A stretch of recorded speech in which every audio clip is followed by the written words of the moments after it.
Coucou, coucou, bienvenue sur le live qui démarre à l'instant. On va poursuivre la lecture du livre Claudius Bombarnac, roman de Jules Verne. On en est au chapitre 9. C'est le 4e live sur ce livre. Petit rappel rapide de ce qui s'est passé dans les chapitres précédents. Notre ami Claudius Bombarnac, reporter français, voyage vers la Chine pour réaliser des interviews et des reportages. Salut Chicha, ça va bien, merci et toi? Et donc notre ami Claudius Bombarnac en route pour la Chine, il a pris le train, le bateau, un autre train, et il fait la connaissance de plusieurs voyageurs, dont un Américain qui vend des fausses dents, une Anglaise qui vend des faux cheveux, on a quelqu'un qui se cache dans une caisse, un passager clandestin, on n'en sait pas beaucoup plus sur lui. Et voilà, nous en étions là. Donc je vais commencer le chapitre 9. Nous sommes partis à la minute réglementaire. Le baron n'aura pas à se plaindre cette fois. Après tout, je comprends ses impatiences. Une minute de retard peut lui faire manquer le paquebot de Tientsin pour le Japon. La journée s'annonce d'une belle apparence. Par exemple, il fait un vent à éteindre le soleil comme une simple chandelle. Un de ces ouragans qui, dit-on, arrête les locomotives du grand transasiatique. Aujourd'hui, fort heureusement, il souffle de l'ouest et sera très supportable, puisqu'il prend le train par l'arrière. On pourra demeurer sur les plateformes.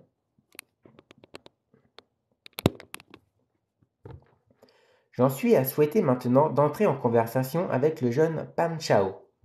Popov avait raison. Ce doit être un fils de famille qui a passé quelques années à Paris pour s'instruire et s'amuser.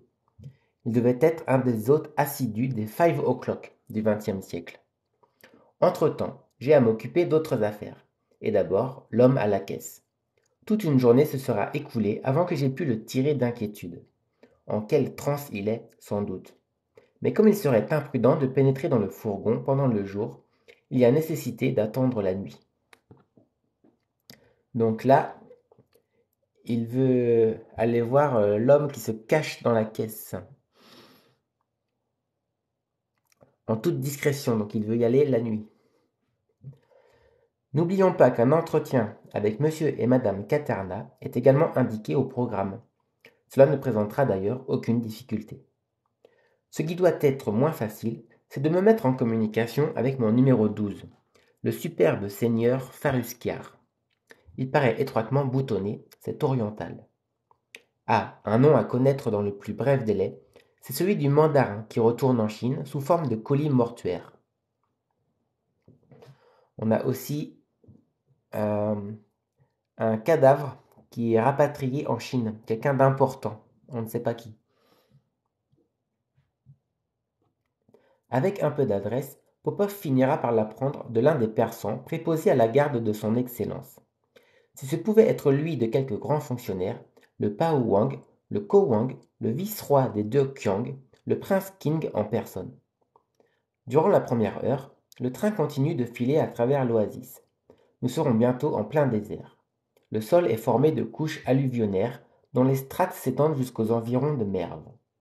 Il convient de s'habituer à cette monotonie du voyage qui se prolongera jusqu'à la frontière du Turkestan. Oasis et désert, désert et oasis. Il est vrai, aux approches du plateau de Pamir, le décor changera à vue. Les sujets du paysage ne manquent pas au nœud orographique que les Russes ont dû couper, comme ce roublard d'Alexandre a fait du nœud qui rattachait le joug au timon du char de Gordium. Cela a valu aux conquérants macédoniens l'empire de l'Asie. Voilà qui est de bon augure pour la conquête des Russes. Donc attendons la traversée du plateau de Pamir et ses sites variés. Au-delà se développent les interminables plaines du Turkestan chinois, les immensités sablonneuses du désert de Gobi, où recommencera la monotonie du parcours. Il est 10h30. Le déjeuner va bientôt être servi à l'intérieur du dining car. Occupons-nous d'abord de ma promenade matinale le long de la grande rue du train. Où donc est Fulk et Frinel? Je ne vois pas à son poste près de Miss Horatia, Bluette, que je questionne à ce sujet, après l'avoir salué poliment. Monsieur Fulk est allé jeter un coup d'œil sur ses colis, me répond-elle. Ah, elle en est déjà à Monsieur Fulk, en attendant sans doute Fulk tout court. C'est à l'arrière du second wagon que le seigneur Faruscar et Gangir se sont cantonnés depuis le départ.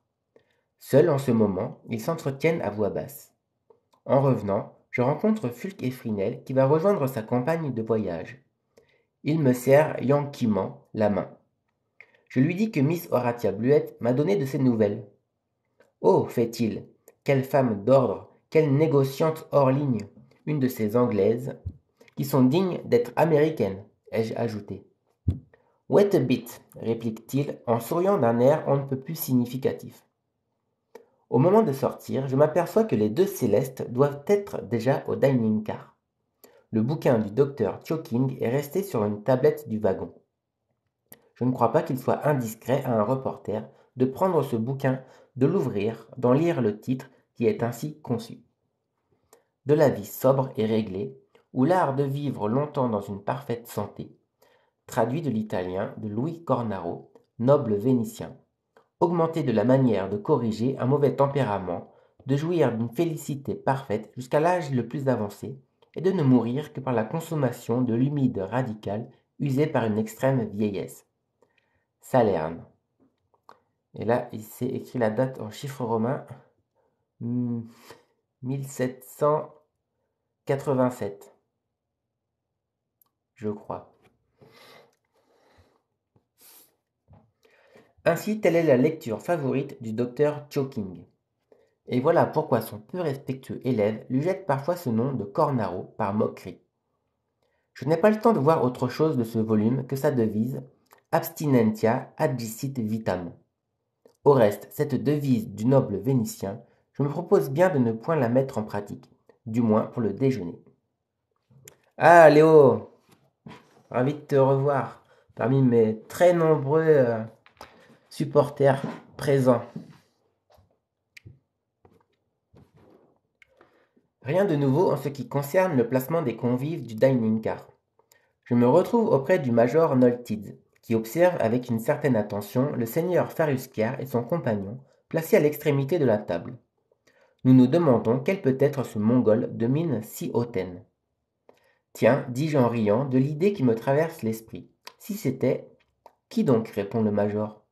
Ce chef de pirates, le fameux Kitsang. Plaisantez, plaisantez, monsieur Bombarnac, mais à voix basse, je vous le recommande. Voyons, major, convenez que ce serait là un personnage des plus intéressants, digne d'être minutieusement interviewé. Tout en bavardant, nous mangeons de bon appétit. Le déjeuner est excellent, les provisions ayant été renouvelées à Ashkabad et à Douchak. Pour boisson, du thé, du vin de Crimée, de la bière de Kazan. Pour viande, des côtelettes de mouton et d'excellentes conserves. Pour un dessert, un melon savoureux, des poires et des raisins de premier choix. Après déjeuner, je viens fumer mon cigare sur la plateforme à l'arrière du dining car. Monsieur Caterna s'y transporte presque aussitôt. Visiblement, l'estimable Trial guettait cette occasion d'entrer en rapport avec moi. Ses yeux spirituels à demi fermés, sa figure glabre, ses joues habituées aux faux favoris, ses lèvres habituées aux fausses moustaches, sa tête habituée aux postiches roux, noirs, gris, chauves ou chevelus, suivant ses rôles, tout dénote le comédien fait à la vie des planches. J'ai passé une bonne journée, merci, à mon travail. J'espère que toi également.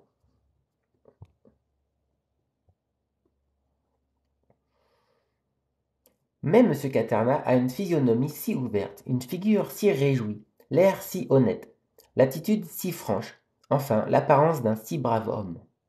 Monsieur, me dit-il, est-ce que deux Français vont aller de Bakou à Pékin sans faire connaissance? Monsieur, ai-je répondu, lorsque je rencontre un compatriote, qui est parisien, monsieur, et par conséquent 2 fois français, ai-je ajouté, je m'en voudrais de ne pas lui avoir serré la main.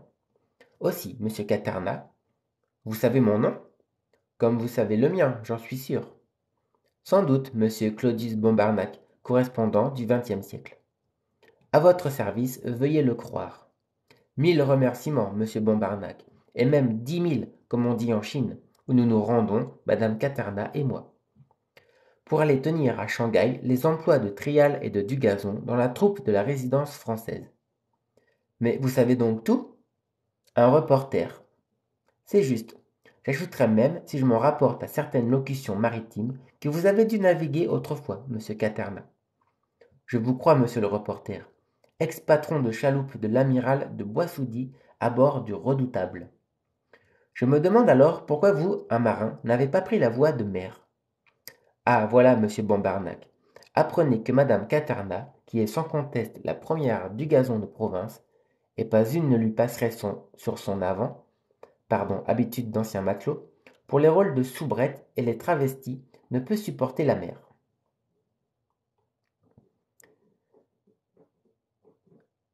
Oui, j'ai travaillé, je ne suis pas professeur dans la vraie vie. Je suis chauffeur-livreur.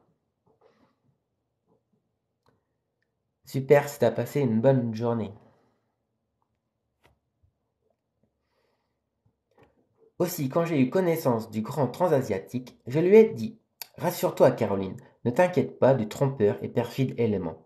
Nous irons à travers la Russie, le Turkestan et la Chine, sans quitter la terre ferme. Et ce que ça lui a fait plaisir, la mignonnette, si courageuse, si dévouée, si... je ne trouve pas le mot. Enfin, monsieur, une Dugazon qui jouerait les duègnes au besoin pour ne pas laisser un directeur dans la panade. Une artiste, une véritable artiste. Monsieur Caterna fait plaisir à entendre. Il est en pression, comme disent les mécaniciens. Il n'y a qu'à le laisser lâcher sa vapeur. Dû le cas paraître surprenant, il adore sa femme, et je me plais à croire qu'elle le lui rend bien. Un couple assorti, s'il en fut, ainsi que je l'apprends de mon trial, jamais embarrassé, très débrouillard, content de son sort, n'aimant rien tant que le théâtre, surtout le théâtre de province. Madame Caterna et lui ont joué le drame, le vaudeville, la comédie, l'opérette, l'opéra comique, l'opéra, les traductions, la pièce à spectacle, la pantomime, heureux des représentations qui commencent à 5 heures et finissent après 1 heure du matin, sur les grands théâtres de chef-lieu, dans les salles de mairie, dans les granges de village, au débeauté, sans raccord, sans orchestre, quelquefois même sans spectateurs, ce qui dispensait de rendre l'argent des comédiens à tout faire convenablement, en n'importe quel emploi.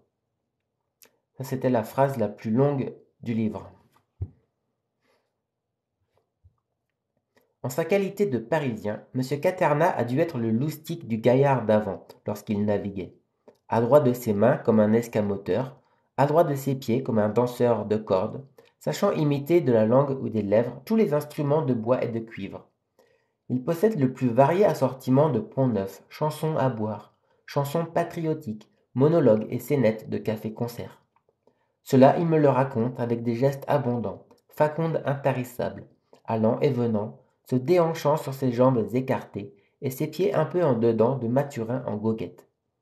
Je ne m'ennuierais pas en la société d'un compère de si joyeuse allure.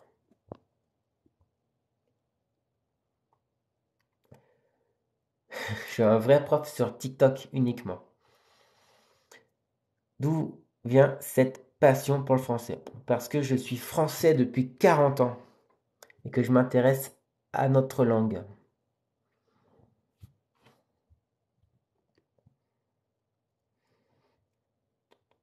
Et que j'aime bien écrire sans faute. Et où étiez-vous avant de quitter la France? Lui demandai-je.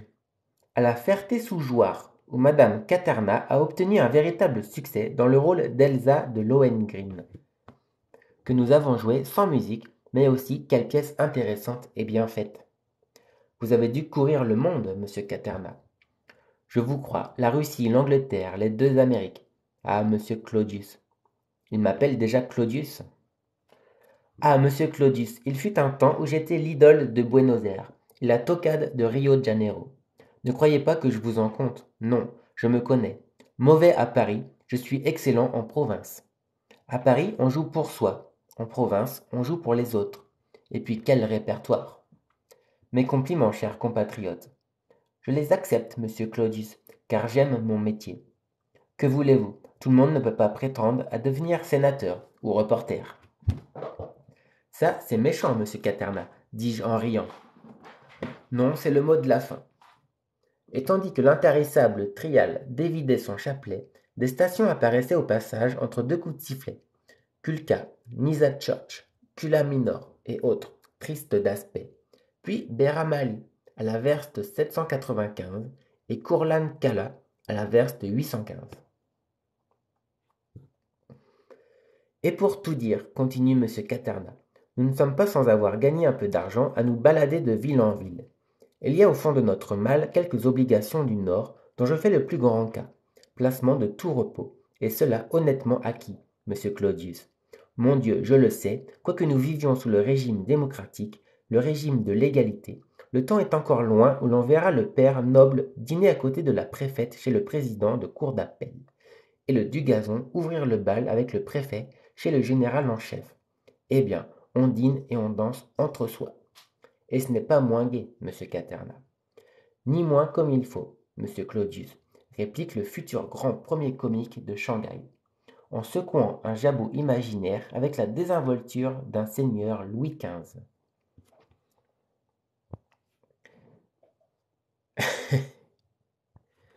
Euh, Sur TikTok, je vois pas mal de fautes en effet. Mais bon, c'est pas grave. Je les corrige quand je peux. Et quand je lis du Jules Verne, je ne vois pas de fautes. En ce moment, Madame Caterna vient nous rejoindre. C'est bien la digne compagne de son mari, créée et mise au monde pour lui donner la réplique dans la vie comme en scène. Une de ses camarades de théâtre, qui ne sont ni minaudières ni mauvaise langue, enfants de la balle pour la plupart, nés on ne sait où, et même on ne sait comment, mais bonnes filles. Je vous présente Caroline Caterna, me dit le Trial du ton dont il aurait présenté le Paty ou Sarah Bernard. Après avoir serré la main de votre mari, dis-je, je serais heureux de serrer la vôtre, madame Caterna. Voilà, monsieur, répond la Dugazon, à la bonne franquette, au pied levé et sans souffleur. Comme vous voyez, Paposeuse est la meilleure des femmes, comme il est le meilleur des maris. Je m'en flatte, monsieur Claudius, répond le Trial. Et pourquoi? Parce que j'ai compris que le mariage tient tout entier dans ce précepte de l'Évangile auquel les maris devraient se conformer. Ce que madame aime, monsieur en mange souvent.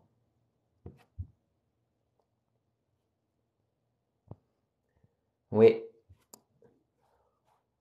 oui, il y a un petit peu d'humour dans Jules Verne. On voudra bien m'en croire, c'était touchant de voir cet honnête cabotinage, si différent de la comptabilité galante, par doigt et avoir, du courtier et de la courtière, qui conversaient à l'intérieur du wagon voisin. Mais voici que le baron Weschnitzerdorfer, coiffé d'une casquette de voyage, sort du dining-car, où, je l'imagine, il n'a pas poincé son temps à consulter l'indicateur. Le bonhomme au chapeau si farce, s'écrie madame Caterna, après que le baron est entré dans le wagon sans nous avoir honorés d'un salut. L'est-il assez allemand? Réplique madame Caterna. Et dire que Henri N. appelle ces gens-là des chênes sentimentaux, ai-je ajouté. Alors il ne connaissait pas celui-ci, répond monsieur Caterna. Chêne, je le veux bien, mais sentimental. À propos, dis-je, vous savez pourquoi ce baron a pris le grand transasiatique? Pour aller manger de la choucroute à Pékin, riposte M. Caterna. Non pas, non pas, c'est un rival de Miss Nelly. Il a la prétention de faire le tour du monde en 39 jours. 39 jours, s'écrie M. Caterna. Vous voulez dire 139? Pas sportif ce baron. Oh, pas du tout sportif. Et le Trial d'entonner d'une voix de clarinette enrouée l'air si connu des cloches de Corneville. J'ai fait 3 fois le tour du monde, en ajoutant à l'adresse du baron. Il n'en fera même pas la moitié. Fin du chapitre 9. Salut Maham Sokona.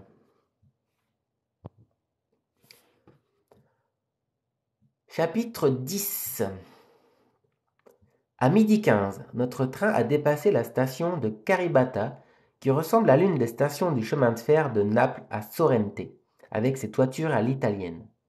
J'aperçois un vaste camp asiatico-russe, dont les pavillons battent au souffle d'une fraîche brise. Nous sommes entrés sur l'oasis mervienne, longue de 125 kilomètres, large de 12 et d'une contenance de 600 000 hectares. On ne dira pas que mes informations manquent de précision. À droite et à gauche, des champs cultivés, des massifs de beaux arbres, une succession ininterrompue de villages, des gourbies entre les futaies, des jardins fruitiers entre les maisons, des troupeaux de moutons et de bœufs épars à travers les pâtures. Toute cette riche campagne est arrosée par le Mourghab, l'eau blanche, ou par ses dérivations, et les faisans y pullulent comme les corbeaux à la surface des plaines normandes. À 1 heure de l'après-midi, le train s'arrête en gare de Merv, à 822 km d'Uzunada. Voilà une ville qui fut souvent défaite et refaite. Les guerres du Turkestan ne l'ont point épargnée. C'était autrefois, paraît-il, un repère de pillards et de bandits. Et il est regrettable pour le célèbre Kitsang qu'il n'ait point vécu à cette époque. Peut-être serait-il devenu un Gengis Khan. Le major Noltids me cite à ce propos un dicton turcomène ainsi conçu. Si tu rencontres une vipère et un mervien, commence par tuer le mervien et dépêche ensuite la vipère. J'aime à croire qu'il faut commencer par la vipère depuis que la mervie est devenue moscovite. 7 heures de halte à Merv. J'aurai le temps de visiter cette curieuse ville dont la transformation physique et morale a été profonde grâce aux procédés un peu arbitraires de l'administration russe. Il est heureux que sa forteresse de 8 km de circonférence, bâtie en 1873 par Nour-Verdi, n'ait pas empêché les troupes du czar de s'en emparer. Aussi l'ancien nid de malfaiteurs est-il devenu l'une des importantes cités de la Transcaspienne. J'ai dit au major Noltids: si ce n'est pas abuser de votre complaisance, puis-je vous prier de m'accompagner? Volontiers, me répond-il, et pour mon compte, j'aurai grand plaisir à revoir Merv. Nous sommes partis d'un bon pas. Combien de temps pour finir ce livre? Si je lis 2 ou 3 chapitres par live, il faudra au moins 10 lives. Au moins 10. En tout. Ouais, une bonne douzaine. Facile. Et là, c'est mon 4e. Et le prochain, je ne sais pas. Mais peut-être demain. Mais rien n'est sûr. Nous sommes partis d'un bon pas. Je dois vous en prévenir, me fait observer le major, c'est la nouvelle ville que nous allons visiter. Et pourquoi pas l'ancienne d'abord? Ce serait plus logique et même plus chronologique. Parce que le vieux Merv est à 30 km du nouveau. Et c'est à peine si vous l'entreverrez en passant. Donc reportez-vous aux descriptions si exactes qu'en a faites votre grand géographe Élisée Reclus. Les lecteurs ne perdront pas au change. La distance de la gare au nouveau Merv est courte, mais quelle abominable poussière! La ville commerçante est bâtie sur la gauche de la rivière, une ville à l'américaine qui doit plaire à Fulke-Frinel. Des rues larges, tirées au cordeau, se coupant à angle droit.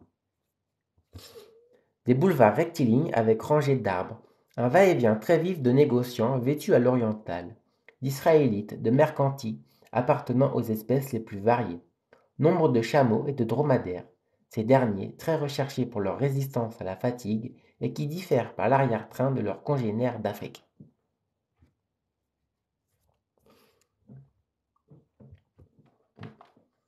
Peu de femmes le long de ces rues ensoleillées, qui semblent chauffer à blanc. Vu cependant quelques types féminins assez remarquables, attifés d'un costume quasi militaire, bottes molles aux pieds, cartouchières sur la poitrine à la mode circassienne. Par exemple, défiez-vous des chiens errants, bêtes affamées aux longs poils, aux crocs inquiétants, d'une race qui rappelle les chiens du Caucase. Et ces animaux, à ce que raconte l'ingénieur boulanger, n'ont-ils pas dévoré un général russe? Pas tout entier, me répond le major, en confirmant le fait. Ils avaient laissé ses bottes. Deuxième phrase la plus longue. Ouais. Disons que quand il fait des descriptions, c'est parfois long. Dans le quartier commerçant, au fond du rez-de-chaussée obscur, habité par les Persans et les Juifs à l'intérieur de misérables échoppes, se vendent ces tapis d'une incroyable finesse et de couleurs si artistement combinées, tissés la plupart du temps par de vieilles femmes et sans carton jacquard. Sur les deux rives du Mourghab, les Russes ont fondé leurs établissements militaires. Là paradent des soldats turcomènes au service du czar.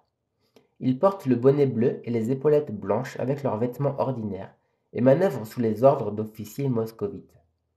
Un pont de bois long de 50 mètres dont le tablier repose sur des chevalets traverse la rivière. Il est praticable non seulement aux piétons, mais aux trains, et des fils télégraphiques sont tendus au-dessus de ces parapets. Sur l'autre rive s'élève la ville administrative, qui compte un nombre considérable d'employés civils uniformément coiffés de la casquette russe. En réalité, ce qu'il y a de plus intéressant à visiter, c'est une sorte d'annexe, un village téké, une enclave de Merv, dont les habitants ont conservé le vilain type de cette race décadente, corps musclé, oreilles écartées, grosses lèvres, barbe noire. De là se dégage encore un dernier reste de cette couleur locale qui manque à la nouvelle ville. Zola détient facilement le palmarès des descriptions les plus longues. Au détour d'une rue du quartier des Mercantis, nous accostons le courtier américain et la courtière anglaise. Monsieur Effrinel, m'écriai-je, il n'y a pourtant rien de si curieux dans ce Merv moderne. Au contraire, monsieur Bombarnac, la ville est presque yankee, et elle le sera tout à fait le jour où les Russes l'auront dotée de tramways et de becs de gaz. Cela viendra. Je l'espère, et Merv aura droit alors au nom de cité. Pour mon compte, monsieur Effrinel, j'aurais préféré faire une excursion à l'ancienne ville, visiter ses mosquées, sa forteresse, ses palais. Par malheur, c'est un peu loin, le train ne s'y arrête pas, je le regrette. Peu, fit le Yankee. Ce que je regrette, moi, c'est qu'il n'y a rien à faire en ces pays turcomènes. Les hommes vous y ont des dents. Ah oui, parce que lui, il veut toujours vendre ses fausses dents. Il est vrai que les femmes vous y ont des cheveux, ajoute Miss Horatia Bluette, qui, elle, vend des faux cheveux. Eh bien, Miss, achetez ces chevelures et vous n'aurez pas perdu votre temps. C'est ce que fera certainement la maison Holmes de Londres, me réplique la courtière, dès que nous aurons épuisé le stock capillaire du Céleste Empire. Là-dessus, le couple nous laisse. Je propose alors au major Noltids, il était 6 heures, de dîner à Merv avant le départ du train. Il accepte, mais il eut tort d'accepter. Notre mauvaise fortune nous a conduits à l'hôtel Slave, qui est très inférieur à notre dining car, au moins pour la qualité de ses menus. Il y eut en particulier un potage national, le bortsch, préparé avec du lait aigri, que je me garderais bien de recommander aux gourmets du XXe siècle. À propos de mon journal, et cette dépêche relative au mandarin que notre train convoie dans la funèbre acception du mot. Popov aura-t-il obtenu des muets qui le veillent le nom de ce haut personnage? Donc là, il cherche à savoir le nom du personnage mort qui voyage en train, rapatrié vers la Chine. Oui, enfin, et à peine sommes-nous sur le quai de la gare qu'il accourt vers moi, disant « Je sais le nom !» Et c'est Yen Lu, le grand mandarin Yen Lu de Pékin. Merci, Popov. Je me précipite vers le bureau du télégraphe d'où j'expédie au XXe siècle ce télégramme. Merv, 16 mai, 7h soir. Train grand transasiatique va quitter Merv. Pris à Douchak, corps de grand mandarin Yen Lu, venant de Perse à destination Pékin.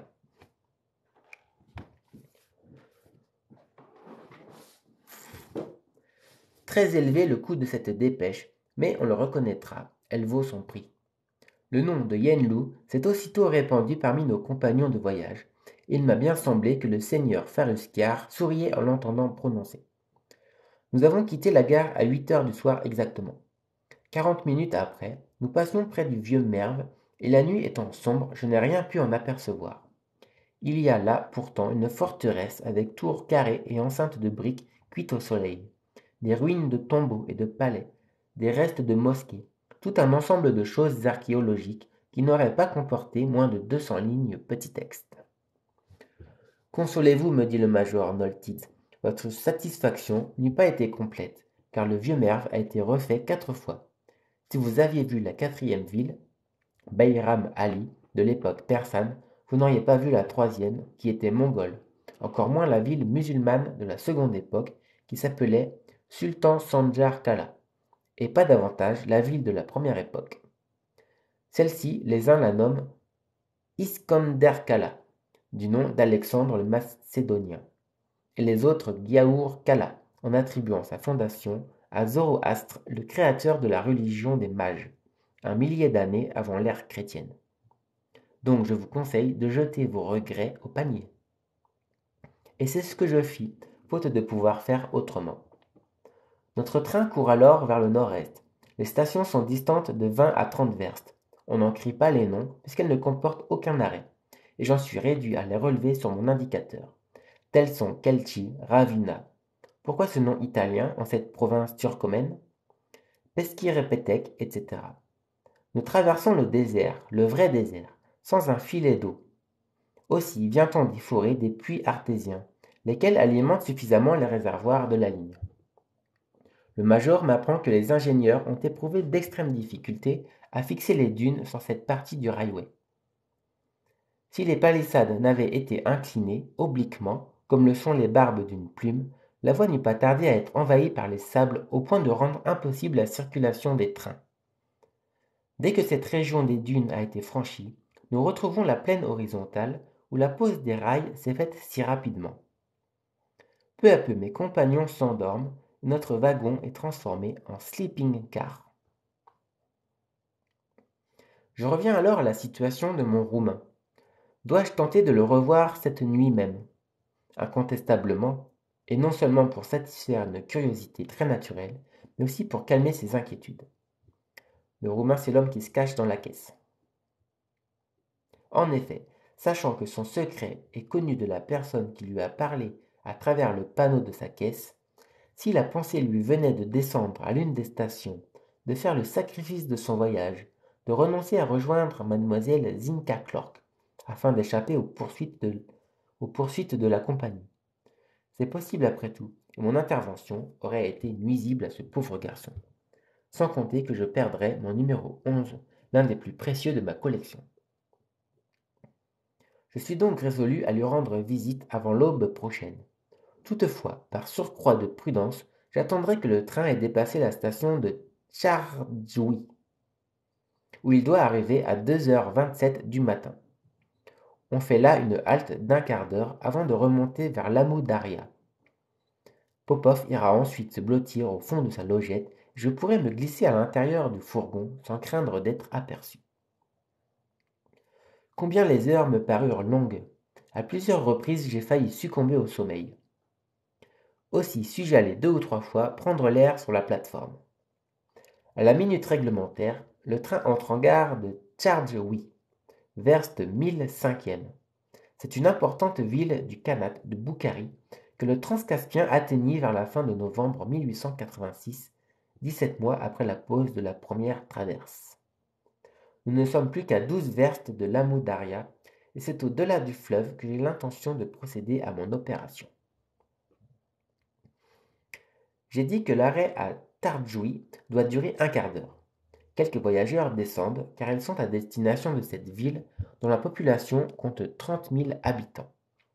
D'autres montent pour se rendre à Bukhara et à Samarcande, mais uniquement dans les wagons de deuxième classe.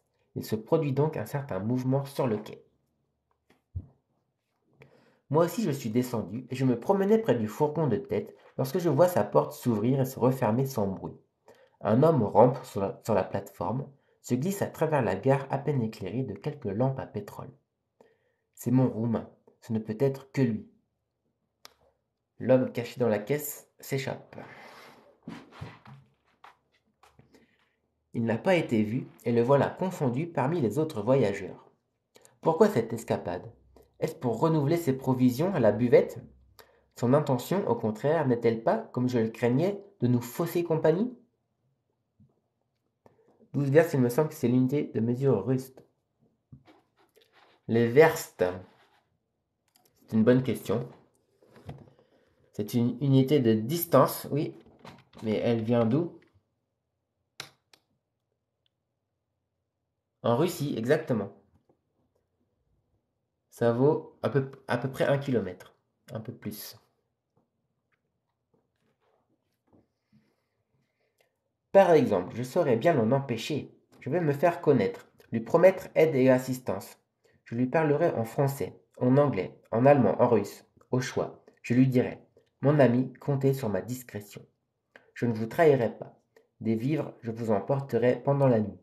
Des encouragements, je vous en comblerai, en même temps que des vivres. N'oubliez pas que mademoiselle Zinka Clark, évidemment la plus jolie des Roumaines, vous attend à Pékin. Me voici donc le suivant, Me voici donc le suivant, sans en avoir l'air. Au milieu des allées et venues, il ne court pas grand danger d'être remarqué. Ni Popov, ni aucun des employés ne pourrait suspecter en lui un fraudeur de la compagnie. Va-t-il se diriger vers la porte de sortie, m'échapper? Non, il n'a voulu que s'étirer les jambes. Mieux qu'il ne le peut en arpentant le fourgon, après un emprisonnement qui dure depuis le départ de Bakou, c'est-à-dire depuis 60 heures. Il a bien droit à 10 minutes de liberté. C'est un homme de taille moyenne, aux mouvements souples, à la démarche glissante. Il se ramasse, il se pelotonne comme un chat, ne doit point être trop à l'étroit dans sa caisse. Il a pour vêtement une veste cachou, un pantalon retenu par une ceinture, et porte une casquette fourrée, le tout de couleur sombre. Je suis rassuré sur ses intentions. Il revient vers le fourgon, enjambe le marchepied, rentre par la plateforme, et la porte se referme doucement derrière lui. Dès que le train sera en route, j'irai frapper au panneau de la caisse. Et cette fois, nouvelle contrariété. Au lieu de durer un quart d'heure, l'arrêt à Tardjoui en dure 3. Une légère avarie à l'un des freins de la locomotive a dû être réparée. Aussi, en dépit des réclamations du baron allemand, ne quittons-nous pas la gare avant 3h30, lorsque le jour commence à paraître. Il résulte de là que si je n'ai pu faire ma visite au fourgon, j'ai du moins vu l'Amou Daria. L'Amou Daria, c'est l'Oxus des anciens, le rival de l'Indus et du Gange. Autrefois tributaire de la Caspienne, suivant un lit indiqué sur les cartes, il est maintenant tributaire de la mer d'Aral. Alimenté par les neiges et les pluies du plateau de Pamir, il promène ses eaux lentes entre des falaises d'argile et de sable. C'est le fleuve Mer, en langue turcomène, et son cours se développe sur 2500 km. Le train s'engage à la surface d'un pont, long d'une lieue, qui enjambe l'Amou Daria et le domine de 11 mètres au-dessus des basses eaux. À son passage, le tablier tremble sur les 1000 pilotis qui le supportent, groupés par 5 entre chacune des travées, qui sont à 9 mètres l'une de l'autre. C'est en 10 mois, au prix de 35 000 roubles, que le général Annenkov a construit ce pont, le plus important de tous ceux que franchit le grand transasiatique. Le fleuve est d'un jaune sale. Quelques îles, jetées çà et là, émergent du courant à perte de vue. Popov me montre des postes de veilleurs qui ont été établis au parapet du pont. À quoi servent ces postes, ai-je demandé. Au logement d'un personnel spécial chargé de donner l'alarme en cas d'incendie et pourvu d'appareils extincteurs. C'est prudent, en effet. Non seulement les flamèches des locomotives ont déjà mis le feu en divers endroits, mais une autre éventualité est à craindre. Un grand nombre de barques, la plupart remplies de pétrole, remontent ou descendent l'Amou Daria, et il arrive fréquemment que ces embarcations se transforment en brûlots. Une perpétuelle surveillance n'est donc que trop justifiée, car, le pont détruit, sa reconstruction exigerait près d'une année, pendant laquelle le transbordement des voyageurs d'une rive à l'autre serait des plus difficiles. Enfin, le train a traversé le fleuve à petite vitesse. Il fait grand jour. Le désert reparaît jusqu'à la deuxième station de Karakoul. Au-delà se dessinent les méandres d'un affluent de l'Amou Daria, le Zarafshan, ce fleuve qui roule de l'or, dont le cours se prolonge jusqu'à la vallée de Sogd, à la surface de cette fertile oasis où resplendit la cité de Samarcande. À 5 heures du matin, le train vient faire halte dans la capitale du Khanat de Boukhari, 1107e verste à partir de la tête d'Uzun Ada. Fin du chapitre 10. Et je vais m'arrêter là pour ce soir. Donc, résumé des 2 chapitres que je viens de lire. Il s'est pas passé grand-chose. Ils ont continué le voyage. On a appris le nom de la personne morte rapatriée en Chine. C'est un Chinois important du nom de Yan Lu. On en sait un petit peu plus sur l'homme qui se cache dans la caisse. On sait qu'il est roumain, on sait à quoi il ressemble, mais bon, on ne sait pas vraiment pourquoi il se cache dans la caisse. Et puis voilà. Puis voilà, on se rapproche doucement de Pékin. Il s'est passé peu de choses, beaucoup de détails et d'infos. Ouais, c'est vrai qu'il n'y a pas eu beaucoup d'action dans ces deux chapitres. Bien voilà, merci de m'avoir suivi, merci de m'avoir écouté ce soir. Je ne sais pas si j'en ferai un autre demain soir. Soit demain soir, soit après-demain soir. On verra. Voilà, je vous souhaite une bonne soirée. Et à la prochaine. Bisous. Hop. Fin. J'arrive pas à appuyer sur le bouton fin. Voilà.